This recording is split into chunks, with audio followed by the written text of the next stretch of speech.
सदस्य बन जाए। मेरे भोलेनाथ, मेरे शंभू, मेरे त्रिकालदर्शी, मेरे कैलाशी, मेरे शंकर अपने परिवार के एक सदस्य बन जाए। फिर अतिथि कितने भी आए और अतिथि कितने भी जाएं, कितने भी मेहमान आ रहे हो, कितने भी जा रहे हो, सुख कितना भी आ रहा हो, दुख कितना भी आ रहा हो, सुख दुख कितना भी आना जाना चालू हो, कितना भी आना जाना चालू हो, उससे कोई मतलब नहीं पड़ता। सबसे मूल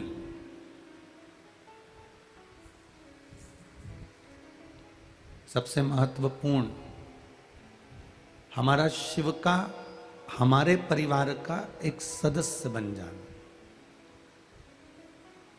और जब भोलेनाथ जी अपने परिवार के सदस्य बन जाएंगे, शंकर भगवान अपने परिवार के सदस्य बन जाएंगे, तो जो घर का सदस्य होता है वो घर में घर जैसा रहता है, अतिथि जैसा नहीं रहता, मेहमान जैसा नहीं रहता। आपके जीवन में थोड़ा सा भी कष्ट आएगा तो जो घर का सदस्य है वो भी दुखी हो जाएगा। आपके जीवन में थोड़ी सी खुशियाँ आएंगी तो जो आपके घर का सदस्य है वो भी खुश हो जाएगा। तो हमारे जीवन में जो दुख आएगा या तकलीफ आएगी या कष्ट आएगा तो हमारा देवाधिदेव महादेव हमारे सामने आकर खड़ा हो जाएगा और दुख को रोकने का प्रयास करेगा। जब परिवार का सदस्य स्वयं शिव बन गए, परिवार के सदस्य स्वयं शंकर बन गए, तो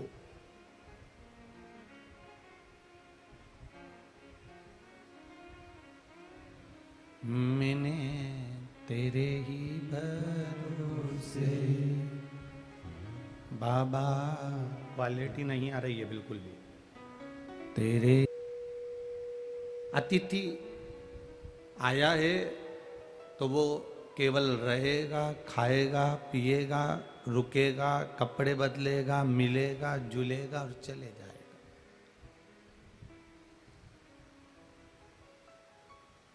खुद के घर में और होटल में जमीन आसमान का अंतर होता है। धर्मशाला में रहना और अपने घर में रहने में जमीन आसमान का अंतर होता है। होटल में रहना और घर में रहना जमीन आसमान का अंतर होता है। होटल में, धर्मशाला में व्यक्ति आता है, चादर भी बेकार कर जाएगा, टॉवल भी बेकार कर जाएगा, वॉशरूम भी बेकार कर जाएगा, घर का पूरा जो भी होटल का सामान है उसका मिसयूज कर कर पटक कर चले जाएगा। धर्मशाला में कहीं थूक जाएगा, गंदगी कर जाएगा, कहीं कुछ कर जाएगा, कहीं कुछ कर जाएगा, पटकेगा, चले जाएगा। और खुद का यदि घर हो, खुद का अगर कमरा हो, खुद का अगर मकान हो तो वो गंदगी करेगा क्या? जम के बोलो जरा, नहीं करेगा।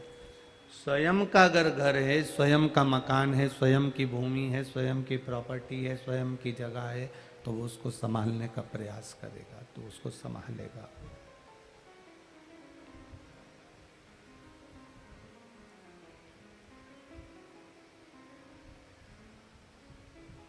परमात्मा जिस दिन हमारा हो गया, मेरा देवाधिदेव महादेव जिस दिन हमारा हो गया, मेरा उगड़दानी, त्रिकालदर्शी, कैलाशी, अविनाशी, मेरा डोलेश्वर महादेव जिस दिन हमारा हो गया, अपना हो गया, फिर जैसे अपने घर को हम संभाल कर रखते हैं, अपने कमरे को हम सजा कर रखते हैं, अपने घर को हम संजो कर रखते हैं, अपने घर की हम सफाई रखते हैं, जिस दिन इस आत्मा का मालिक परमात्मा हो गया, उस दिन इस शरीर को संभालने की जवाबदारी उस परमात्मा की हो जाती है।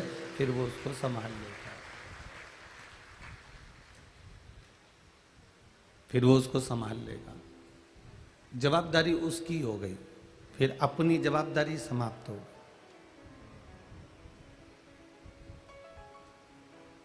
एक छोटा सा बच्चा टेबल पे से कूदता है, जब वो अकेला रहता है ना, कभी नहीं कूदता है। बच्चा जब अकेला रहेगा तो टेबल पे से कभी नहीं कूदेगा, कुर्सी पे से कभी नहीं कूदेगा, कहीं ऊंचे स्थान पर से कभी नहीं कूदेगा।